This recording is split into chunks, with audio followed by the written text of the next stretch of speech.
Hello everyone, welcome back to my channel. This is Mayank Singh. तो finally ये video आ चुकी है, जिस वीडियो का आप लोग काफ़ी टाइम से वेट कर रहे थे। मेरा एक पर्सनल स्ट्रैटेजी है जिसको मैं काफ़ी टाइम से यूज़ करते हुए आ रहा हूँ और ये काफ़ी अच्छा प्रॉफिटेबल स्ट्रैटेजी है।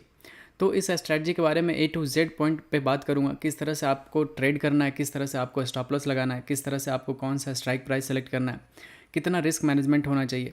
और इस स्ट्रैटेजी का एक्यूरेसी अप्रॉक्स 80% है, लेकिन आप अगर इसको अच्छे से यूज़ करते हो, सही तरीके से यूज़ करते हो, तो इसको 90% एक्यूरेसी तक लेके जा सकते हो।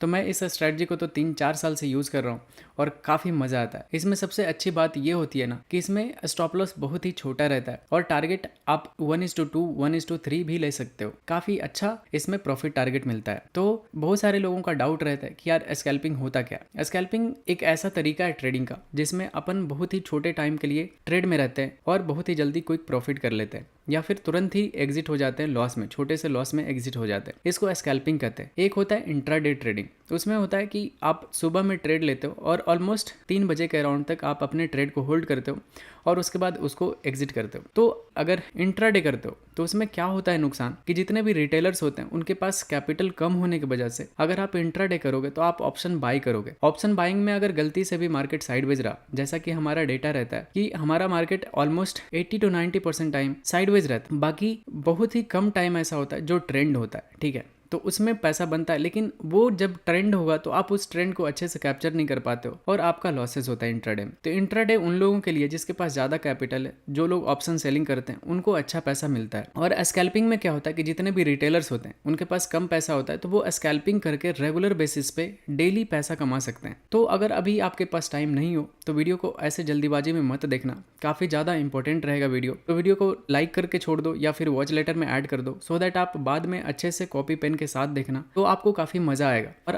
काफ़ी कुछ सीखने के लिए मिलेगा। तो ध्यान से देखना और इस स्ट्रैटेजी को अपने लाइफ में अडॉप्ट करने का कोशिश करना, क्योंकि मेरा मानना है कि आपका बिल्कुल करियर चेंज हो सकता है अगर आप इसको अच्छे से यूज़ करने के लिए सीख गए तो चलिए वीडियो को शुरू करते हैं। इस स्ट्रैटेजी में आपको 2 EMA लगाना है। सबसे पहले आपको क्लिक करना है इंडिकेटर पे और उसके बाद सर्च करना है EMA। इस तरह से सर्च होके आएगा। जो फर्स्ट ऑप्शन आएगा मूविंग एवरेज एक्सपोनेंशियल, इस पे आपको 2 बार क्लिक करना है तो ये यहाँ पे ऐड होके आ जाएगा। इसका बाय डिफॉल्ट आपको लेंथ दिख रहा होगा 9, लेकिन एक का लेंथ आपको कर देना है 15। ठीक है, मैं बताऊंगा क्यों इस तरह से क्यों ज़्यादा यूजफुल होता है। तो आप अच्छे से ध्यान से देखो, बिना स्किप किए देखना, क्योंकि मैं मानता हूं कि आप इसको अच्छे से देखोगे तो आपका ट्रेडिंग करियर चेंज हो सकता है। तो आप यहाँ पे ऐड कर लेना, एक का कलर भी चेंज कर दो। तो हमें पता चल रहा है 2 EMA अलग अलग दिख रहा है। यहाँ पे जो पास पास चल रहा है प्राइस के वो है 9 EMA और थोड़ा जो दूर है वो है 15 EMA। तो 9 EMA का मतलब हुआ कि 9 कैंडल का एक्सपोनेंशियल मूविंग एवरेज लाइन है ये, ठीक है। और 15 EMA है 15 कैंडल का मूविंग एवरेज लाइन है ये। तो जब आप इसको ऐड कर लोगे तो उसके बाद आपको किस तरह से यूज करना है ये मैं आपको बताता हूँ। तो अब मैं आपको बताता हूँ किस तरह से आप इन दोनों EMA को यूज करके आप स्कैल्पिंग कर सकते हो। पहले ये बता देता हूँ कि कहाँ पे आपको ट्रेड नहीं करना है। जब भी EMA इस तरह से साइडवेज रहेगा, ठीक है, जब भी EMA फ्लैट रहेगा, आपको ट्रेड नहीं करना है। वहां पे आप स्कैल्पिंग करोगे तो बार बार आपका ऐसा हिट होगा। तो जब भी EMA का डायरेक्शन ऐसा होगा, ये 15 EMA रहेगा नीचे और 9 EMA रहेगा ऊपर, तो जब भी ऐसा रहेगा तो आप देखना एटलीस्ट इसका जो स्लोप होगा, जो ग्राउंड से ये जो डिग्री होता है ना, वो 30 डिग्री से एबव होना चाहिए। तभी आपका ट्रेंड पता चलता है कि हाँ ये बुल ट्रेंड में। और अगर डाउन साइड के लिए अगर EMA इस तरह से रहा, ठीक है, और मार्केट इस तरह से इधर ट्रेंड कर रहा होता है, तो इसका जो एंगल रहेगा वो 30 डिग्री, ये डाउन साइड के लिए मैं बता रहा हूँ, 30 डिग्री या फिर उससे बड़ा होना चाहिए, ठीक है। ऐसा अगर सिचुएशन आपको मिले तो आपको ये स्ट्रैटेजी को अच्छे से यूज़ करना है। अब मैं इसमें आपको बताता हूँ कि स्ट्राइक प्राइस और किस तरह से आपका एंट्री पॉइंट और एग्जिट पॉइंट क्या होना चाहिए। जब भी आप स्कैल्पिंग करोगे तो हमेशा आपको इन द मनी में रहना है, ITM ऑप्शंस में रहना है, ठीक है। ATM में भी रह सकते हो, लेकिन ज़्यादा अच्छा प्रॉफिट आपको ITM में रहेगा, इन द मनी में रहेगा। एट द मनी में भी ठीक ठाक रहेगा, लेकिन OTM बिल्कुल आपको अवॉइड करना है। इसमें आप अगर स्कैल्पिंग करते हो आपका बिल्कुल भी पैसा नहीं बनेगा, बिल्कुल भी नहीं बनेगा। तो आपको या तो ATM में रहना है बहुत ज़्यादा, तो या फिर आपको बिल्कुल अच्छा प्रॉफिटेबल रहना है तो हमेशा ITM में रहना है। मैं आपको एग्जाम्पल से बताता हूँ कि कितना ITM में रहना चाहिए या फिर कितना OTM में रहना चाहिए। सपोज कि ये 40,000 पे प्राइस चल रहा है बैंक निफ्टी का, ठीक है, और यहाँ पे आपका यहाँ पे एक सेटअप बन गया EMA पे, यहाँ पे आपको एंट्री कैंडल मिल रहा है। तो आपको इसमें किसका ऑप्शंस लेना चाहिए। सपोज कि यहाँ पे 40,100 चल रहा था, तो आपको हमेशा क्या करना है कि अगर आपको कॉल बाय करना है तो 40,000 का यहाँ से 100 पॉइंट नीचे का स्ट्राइक प्राइस सेलेक्ट कर लेना है कोई भी। तो यहाँ पे 40,000 का कॉल ऑप्शन आप यहाँ पे स्कैल्पिंग में बाय कर सकते हो और आपका जो एसएल रहेगा वो नीचे रहेगा। इस पर डिटेल में बात करूँगा कौन से कैंडल पे आपको एंट्री करना चाहिए, कौन से कैंडल पे एग्जिट करना चाहिए, कितना प्रॉफिट टारगेट तक आप वेट कर सकते हो, कब आपको ज़्यादा प्रॉफिट टारगेट तक वेट करना चाहिए, कब आपको छोटे टारगेट पे निकल जाना चाहिए। ठीक है, सब कुछ कवर करने वाला हूँ, तो ध्यान से देखना, स्किप मत करना वीडियो का एक भी पार्ट, नहीं तो आप वीडियो से कुछ सीख नहीं पाओगे। तो ये हमारा क्राइटेरिया हुआ, हमेशा आपको आईटीएम में रहना है। ठीक है, इससे बाहर निकलोगे आपका पैसा नहीं बनेगा ज़्यादा। ठीक है, एटीएम में फिर भी चलेगा। ऐसा मैं इस वजह से बोल रहा हूँ कि क्योंकि एटीएम का जो डेल्टा होता है 0.5 होता है और आईटीएम का 0.5 से 0.6 इस तरह से रहता है। तो इसमें जैसे सपोज कि अगर 100 पॉइंट मूव किया ना बैंक निफ्टी, तो आपका जो एटीएम का जो ऑप्शंस होगा वो 50 पॉइंट मूव करेगा। लेकिन 0.6 वाला जो रहेगा आईटीएम वाला, वो अगर बैंक निफ्टी 100 पॉइंट मूव किया तो आपको 60 पॉइंट का मोमेंटम आपको मिल जाएगा ऑप्शंस में। तो इस वजह से हम हमेशा आईटीएम में रहते हैं। एटीएम या ओटीएम थोड़ा सस्ता होता है, लेकिन सस्ता में नहीं आपको काम करना है। और इस स्ट्रेटजी में आपको एक और बात बता देता हूँ कि इसमें कम से कम आपके पास जो कैपिटल होना चाहिए वो 25 to 30 के होना चाहिए। अदरवाइज इसमें आप प्रॉफिट नहीं निकाल पाओगे, क्योंकि आपका साइकोलॉजी खराब हो जाएगा और आप अच्छे से प्रॉफिट के लिए वेट नहीं कर पाओगे। बार बार आपका एसएल हिट होगा, आपका अकाउंट धीरे धीरे कम जाएगा। ठीक है, तो इस चीज़ों को आप ध्यान रखना। कम से कम आपके पास 25 से 30 हज़ार होगा तो आप अच्छे से इसमें ट्रेड कर सकते हो। तो ये हमारा पूरा क्राइटेरिया था, किस तरह से आपको कौन सा स्ट्राइक प्राइस सेलेक्ट करना है। अब मैं आपको बताता हूँ कि इसमें रिस्क मैनेजमेंट और एंट्री पॉइंट और एग्जिट पॉइंट क्या होना चाहिए। इस स्ट्रेटजी का सबसे खास पॉइंट जो होता है ना, कि इसमें हमारा स्टॉप लॉस बहुत ही छोटा होता है। जैसे सपोज हमने बाय पे एंटर किया, ठीक है, अगर इस कैंडल पे बाय पे एंटर किया तो हमारा जो स्टॉप लॉस रहेगा वो जस्ट इस कैंडल के लो का रहता है। तो इसमें हमारा स्टॉप लॉस बहुत ही छोटा होता है, अपन ज़्यादा देर इस ट्रेड में रहते नहीं है, या फिर ये छोटा सा एसएल ले लेते हैं या फिर हम दुगना प्रॉफिट इसमें ले लेते हैं, ऐसा होता है। इस तरह से ये स्कैल्पिंग स्ट्रेटजी काम करता है। तो इस वजह से ये हमारे हेल्थ के लिए भी बहुत अच्छा है। अगर आप ट्रेडर हो तो आपको पता होगा कि एक ट्रेडर कितना ज़्यादा हेल्थ इश्यूज फेस करता है, हमेशा माइंड साइकोलॉजी डिस्टर्ब रहता है, हार्ट का प्रॉब्लम होता है। इस वजह से ये स्कैल्पिंग में ना ज़्यादा देर अगर आप ट्रेड में नहीं रहते हो तो ये दोनों समस्या से आप बच जाओगे। तो अब मैं बताता हूँ कि इसका एंट्री क्राइटेरिया और एग्जिट क्राइटेरिया क्या क्या होना चाहिए, तो ध्यान से देखना। तो अब मैं बताता हूँ आपको कि जब भी आपको बाइंग ट्रेड दिख रहा होता है तो आपको कौन से कैंडल में एंट्री करना चाहिए, कौन से कैंडल को अवॉइड करना चाहिए। आपको मैं 3 कैंडल बताता हूँ जब भी बाइंग के लिए होगा तो किस तरह का कैंडल पे आपको एंटर करना है। जब भी आपका इस तरह का कैंडल आपको दिखे, ठीक है, इस तरह का कैंडल दिखे, बिल्कुल पिन बार कैंडल या फिर फुल बॉडी कैंडल, नीचे से हल्का वीक होना चाहिए, या फिर बिग बार कैंडल, ठीक है, ये 3 कैंडल जब भी आपको दिखे ईएमए पे या फिर ईएमए को नीचे से क्रॉस करता हुआ और ईएमए का डायरेक्शन इस तरह से ऊपर की तरफ रहेगा, तो आपको इस कैंडल पे हाई पे एंटर करना है, यहाँ पे एंटर करना है, यहाँ पे एंटर करना है। जब भी इस कैंडल के हाई पे बाय करोगे तो उस कैंडल के लो का एसएल रख के आपको ट्रेड करना है। आप देखोगे कि जैसे ही आप एंटर करोगे मोमेंटम में आपको अच्छा टारगेट देगा या फिर आपका एसएल हिट कर देगा। तो ये 3 कैंडल आपको ध्यान में रखना। मैं आपको चार्ट पे भी दिखा देता हूँ ये तीनों कैंडल को, ताकि आप अच्छे से इसको ऑब्जर्व कर सको। तो देखो, सबसे पहला जो कैंडल रहेगा वो रहेगा हमारा ये पिन बार कैंडल। आप देखो इस कैंडल को देखो, कितना अच्छा पिन बार कैंडल है। दूसरा कैंडल आपको दिखाता हूँ, ये कैंडल हो गया बिग बॉडी कैंडल, ठीक है, मतलब नीचे से थोड़ा सा विक्स है, मतलब अच्छा बुलिश कैंडल इसको माना जाता है। ये बुलिश इंगल्फिंग कैंडल भी है क्योंकि ये प्रीवियस कैंडल को अपने अंदर इंगल्फ कर रहा है। और थर्ड कैंडल आपको दिखाता हूँ, तो ये होता है हमारे लिए थर्ड एंट्री कैंडल, अच्छा बड़ा बॉडी बना हुआ है। तो इस कैंडल पे आपको एंटर करना है। 3 एंट्री कैंडल बाइंग के लिए मैंने बता दिया। सेलिंग के लिए जस्ट इसका अपोजिट 3 कैंडल आपको फाइंड आउट करना है, बिल्कुल 3 अपोजिट कैंडल। तो बाइंग के लिए ये 3 कैंडल आपको देखना है।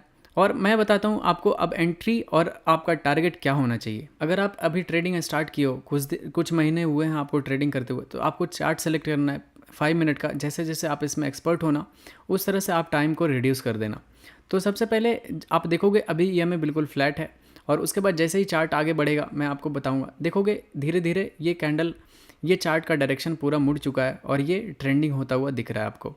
तो जैसे ही ये ट्रेंडिंग हो जाएगा आपको ये दिख रहा है कि ये 30 डिग्री से ज़्यादा यहाँ का स्लोप बना रहा है यहाँ से। अभी आपको ये स्कैल्पिंग को यूज़ करना है क्योंकि अपन ऑप्शन बायर हैं तो हमें मोमेंटम चाहिए होता है। मोमेंटम आपको तभी मिलेगा जब आपका ईएमए इस तरह का डायरेक्शन पकड़ लेगा। तो जैसे ही आपको इस तरह का बुलिश कैंडल ईएमए पे बनता हुआ दिखे टच करके, आप इस कैंडल के क्लोजिंग पे ही एंटर कर जाना। इस तरह से लॉन्ग पोजीशन यहाँ पे बना लेना, और कैंडल लो का एसएल रहेगा आपका और 1:2 का आपका टारगेट होगा। तो 1:2 का टारगेट इस तरह से आप बनाना, और उसके बाद आप देखना ये आपको काफ़ी तेज़ी से मोमेंटम में आपको टारगेट देगा, ठीक है। तो ये काफ़ी तेज़ी से मोमेंटम आता है और आपके डायरेक्शन में मूव करेगा, क्योंकि आप देखोगे जहाँ से आपने एंटर किया कभी भी आपके प्राइस से नीचे नहीं आया। तो इस तरह से हमें बाइंग ट्रेड में देखना चाहिए। ये पहला सिनारियो था। दिखाता हूँ सेकंड कैंडल आपको किस तरह से आप एंटर करते हो। सेकंड एंट्री कैंडल देखो, आप अभी देखोगे ईएमए ट्रेंडिंग था, साइडवेज हुआ है, फिर से यहाँ से ये देखोगे, यहाँ से जैसे ही मोमेंटम आना शुरू हुआ, ठीक है, ये देखोगे ईएमए का डायरेक्शन बदलता हुआ दिख रहा है, फिर से ये अपने ओरिजिनल ट्रेंड में जाता हुआ दिख रहा है और उसके बाद ये एक पुल बैक आ रहा है। तो पुल बैक आएगा और ईएमए पे जैसे ही एक बुलिश कैंडल दिखेगा, ये देखोगे ये बड़ा सा बुलिश कैंडल ये जब बना था, आपको इस पर एंट्री करना है। इस तरह के कैंडल पे आपको एंट्री करना है और इसमें भी आपका जो एंट्री के बाद आपका स्टॉप लॉस होगा वो कैंडल लो का होगा और इसमें भी आपको 1:2 का टारगेट बनाना है। उसके बाद देखोगे कि ये आपका 1 गो में आपका टारगेट हिट कर देगा। तो हमारा ये दूसरा एंट्री कैंडल था। तीसरा एंट्री कैंडल आपको दिखाता हूँ। तो यहाँ पे देखोगे हमारा ईएमए अप ट्रेंड में है और उसके बाद ये नीचे क्रॉस कर रहा है कैंडल, ठीक है। अगर यहाँ से रिजेक्शन लेगा तो और बुलिश कैंडल बनाएगा, तीसरा जो कैंडल है हमारा एंट्री कैंडल, अगर वो यहाँ पे बनता दिखेगा तो अपन उस पर एंटर कर जाएंगे। तो आप देखोगे ये नीचे क्रॉस किया, लेकिन ये कैंडल देखो नीचे से ईएमए को क्रॉस करके, दोनों ईएमए को क्रॉस करके एक अच्छा सा बुलिश कैंडल यहाँ पे क्लोज हुआ है। तो ये हमारा तीसरा एंट्री क्राइटेरिया होता है, क्योंकि हमेशा ऐसा नहीं होगा कि ईएमए को टच करके ही ऐसा कैंडल बनाएगा। अगर ईएमए को नीचे से क्रॉस करके भी इस तरह का कैंडल बनता है, आपको यहाँ पे ऐसे सिचुएशन में एंटर करना है और इसके बाद यहाँ पे एंटर करोगे, 1:2 का आपका टारगेट होगा और इस तरह से नीचे रखोगे स्टॉप लॉस, 1:2 का टारगेट रखोगे और इसमें भी आपका देखोगे 1 गो में आपका टारगेट हिट हो जाएगा। इस तरह से आपको हमेशा ट्रेड लेना है, हमेशा अपने सिस्टम पे बिलीव रखना है, तभी आप अच्छा ट्रेडर बनोगे। छोटे छोटे रिस्क लेते रहो। सबसे ज़्यादा हमारा दिक्कत ये होता है ना कि हम इंट्राडे में बहुत बड़े बड़े लॉसेज ले लेते हैं, वो रिकवर नहीं हो पाता। इस स्ट्रेटजी में सबसे प्लस पॉइंट ये होता है कि हमारा जो स्टॉप लॉस होता है वो काफ़ी छोटा होता है। वो अगर 2-3 बार हिट भी हो जाता है तो 1-2 ट्रेड में ही वो हमारा मैनेज हो जाता है। तो इस स्ट्रेटजी का सबसे अच्छा प्लस पॉइंट है। तो इस स्ट्रेटजी को आप बिल्कुल अच्छे से भरोसे के साथ यूज़ कर सकते हो और सेलिंग के लिए जस्ट इसके अपोजिट कर देना। जैसा भी हमने यहाँ पे बताया था, वो सेलिंग का भी 1-2 ट्रेड आपको करके दिखा देता हूँ, सो दैट आप अच्छे से इसको रिलेट कर पाओगे, आपको कहाँ पे एंटर करना चाहिए, कहाँ पे एग्जिट करना चाहिए। और उसके बाद मैं आपको सबसे ज़्यादा इंपॉर्टेंट बात बताऊंगा, जो कि इस ट्रेडिंग स्ट्रेटजी में जो सबसे ज़्यादा मेन इंपॉर्टेंट होगा वो वही पॉइंट होगा। तो उसको आप अच्छे से देखना। तो सबसे पहले मैं आपको सेलिंग का 3 पॉइंट दिखा देता हूँ, कहाँ कहाँ आपको सेलिंग करनी है। सेलिंग में आपको दिखेगा ईएमए नीचे की तरफ डायरेक्शन रहेगा और ये प्लेन से इसका 30 डिग्री रहेगा, तभी आप मानना कि ये सेलिंग ट्रेड में। देखोगे यहाँ पे भी एंट्री मिला था। मैं आपको आगे दिखाता हूँ किस तरह से आपका एंट्री यहाँ पे मिलेगा। काफ़ी अच्छा मार्केट हमें बेयरिश दिख रहा है, तो हमें कैसे एंट्री इसमें फाइंड आउट करना है। जैसे ही देखोगे यहाँ पे ये कैंडल ऊपर से क्रॉस किया है, ऊपर हमारा ओवरऑल ट्रेंड डाउन ट्रेंड है और ये थोड़ा देर साइडवेज रह के ईएमए बुलिश कैंडल बनाया था, लेकिन ये पूरा रिजेक्शन लेके नीचे चला आया और हमारे ईएमए को डाउन मोमेंटम दे दिया, ठीक है। उसके बाद देखोगे ईएमए का डायरेक्शन यहाँ पे चेंज हो चुका और यहाँ पे ईएमए का जो स्लोप है वो 30 डिग्री से ज़्यादा हो गया। जैसे ये कैंडल बना था, ये काफ़ी अच्छा बेरिश कैंडल होता है, आपको इस कैंडल पे एंट्री करना था शॉर्ट सेल और इसके ऊपर का आपका एसएल होगा इस कैंडल का और इसमें 1:2 का आपको टारगेट बनेगा, ठीक है। 1:2 का टारगेट बना के आप इस ट्रेड में एंटर होगे। आप देखोगे कि हमारा 1 गो में हमारा टारगेट हिट हो जाएगा इसमें। तो इस तरह से आपको ट्रेड में एंटर करना है। और जो दूसरा कैंडल हमारा एंट्री क्राइटेरिया होता था सेलिंग का, वो है ये कैंडल। आप देख सकते हो, अगर आपने यहाँ पे एंटर किया था तो इस कैंडल में जब आपको यहाँ पे मिल रहा था तो आप यहाँ पे भी एग्जिट कर सकते थे, डोंट वरी। आपको बस एक भी रिवर्सल कैंडल का वेट नहीं करना है, क्योंकि आप स्कैल्पिंग कर रहे हो। अगर इतना बड़ा रेड कैंडल अगर ग्रीन में कन्वर्ट होता हुआ दिखे तो आपको वहाँ से निकलना चाहिए, फिर आपको दोबारा एंट्री कर लेना चाहिए था। जैसे आप इसमें एग्जिट करते और आपका जो दूसरा एंट्री होता ये रिटेस्ट किया और फिर से ईएमए को टच करके ये बेरिश कैंडल बना था, आपका फिर से यहाँ पे एंट्री बन जाता सेलिंग ट्रेड का। यहाँ पे आप शॉर्ट करते, कैंडल हाई का एसएल रहता आपका और 1:2 का आपका टारगेट बन जाता, आप इसमें ट्रेड में एंटर कर सकते थे। तो इस तरह से आपको मोमेंटम में काफ़ी अच्छा ट्रेड मिल जाता, ठीक है। इस तरह से आपको ट्रेड मिलता है। इसको अच्छे से बैक टेस्ट करना, मैं तो काफ़ी टाइम से बैक टेस्ट करते हुए आ रहा हूँ, मैं काफ़ी ट्रेड भी इस पर करता हूँ, लाइव मार्केट में आपको ट्रेड करके दिखाता हूँ। ये स्ट्रेटजी काफ़ी ज़्यादा काम करती है। आप इसको अगर अच्छे से यूज़ करोगे तो 90% एक्यूरेसी तक भी लेके जा सकते हो, क्योंकि अपन इस स्ट्रेटजी को ट्रेंड में ट्रेड करते हैं, ठीक है। कभी भी साइडवेज मार्केट में इस स्ट्रेटजी को यूज़ नहीं करते हैं। इस जगह पे, ऐसे जगह पे यूज़ नहीं करते हम, हमेशा ऐसे जगह पे यूज़ करते हैं, ऐसे जगह पे यूज़ करते हैं ताकि हमारा जो विनिंग प्रोबेबिलिटी हो वो काफ़ी ज़्यादा हाई हो। ऐसे जगह पे यूज़ करते हैं। देखोगे यहाँ पे भी बना, सेलिंग आया, कितना मोमेंटम कैंडल यहाँ पे बनता हुआ दिखा था। तो आप जाके बैक टेस्ट करना इस स्ट्रेटजी को। मैं तो काफ़ी टाइम से कर रहा हूँ। आपको 10 में से मिनिमम 8 बार 7 बार इसमें बहुत अच्छा टारगेट देगा, बड़ा बड़ा टारगेट देगा। एक एक कैंडल में आपको अच्छा टारगेट दे के चला जाएगा। तो अब जो सबसे ज़्यादा मेन इंपॉर्टेंट बात है इस स्ट्रेटजी में, जो कि आपको ध्यान में रखना है, वो है कि आप कभी भी इस स्ट्रेटजी को निफ्टी या फिर बैंक निफ्टी, हमेशा दोनों को अलग अलग यूज़ नहीं कर सकते। जब भी आप स्कैल्पिंग करना तो साइड बाय साइड आपके पास 2 स्क्रीन होना चाहिए इस तरह का। आप इस तरह से दोनों स्क्रीन को लगा के रखना और दोनों में एक तरफ बैंक निफ्टी होना चाहिए और एक तरफ निफ्टी होना चाहिए। तो इसमें क्या क्या अवॉइड करना है ये मैं आपको बताता हूँ। क्योंकि आप अगर सिंगल चार्ट पे यूज़ करोगे ना, सिर्फ अगर निफ्टी को यूज़ करते हो, बैंक निफ्टी को इग्नोर कर देते हो, तो आपका कहीं ना कहीं एक्यूरेसी थोड़ा सा कम जाएगा। लेकिन अगर आप दोनों को एक साथ मिला के यूज़ करोगे, निफ्टी और बैंक निफ्टी को, इसमें आप काफ़ी ज़्यादा प्रॉफिटेबल होगे। मैं बताता हूँ कि इसमें बैंक निफ्टी और निफ्टी को किस तरह से यूज़ करना है। सपोज कि आपको इस जगह पे सेलिंग ट्रेड निफ्टी में मिल रहा है, यहाँ पे स्कैल्पिंग ट्रेड मिल रहा है, ठीक है। लेकिन अगर बैंक निफ्टी कहीं सपोर्ट लेवल पे ट्रेड करता हुआ दिखेगा इधर इस जगह से, तो आपका ये सेलिंग ट्रेड नहीं चलेगा। क्योंकि अगर ऐसा होगा कि लेवल्स हमेशा ज़्यादा काम करते हैं, ना कि ब्रेकआउट ब्रेकडाउन। क्योंकि अगर बैंक निफ्टी अगर सपोर्ट पे ट्रेड करता हुआ रहेगा, कभी भी यहाँ से एक अपसाइड का मोमेंटम दिखा देगा, तो ये जो निफ्टी होगा ये इतना तेज़ी से फॉल करेगा नहीं। तो आपको सेलिंग में अवॉइड करना है क्या, कि बैंक निफ्टी हमारा, अगर बैंक निफ्टी में करते हो तो आप जस्ट उल्टा करना, अगर निफ्टी में करते हो तो उसके लिए मैं बता रहा हूँ कि निफ्टी में करते हो तो कभी भी अगर सेलिंग ट्रेड आपको निफ्टी में मिल रहा है, तो बैंक निफ्टी में कभी भी बैंक निफ्टी अपने सपोर्ट पे ट्रेड करता हुआ ना रहे। हमेशा सपोर्ट पे से ऊपर रहेगा या अपने रेजिस्टेंस से फॉल करता हुआ दिखेगा। उस जगह पे आपका जो विनिंग प्रोबेबिलिटी होगा वो मोर देन 90% होगा। ये मेरा पर्सनल एक्सपीरियंस है। मैं लाइव मार्केट में बहुत बार, कई बार करके दिखाया हूँ, तो आप भी इसको अच्छे से करके देखना, आपको बहुत ही ज़्यादा काम आएगा।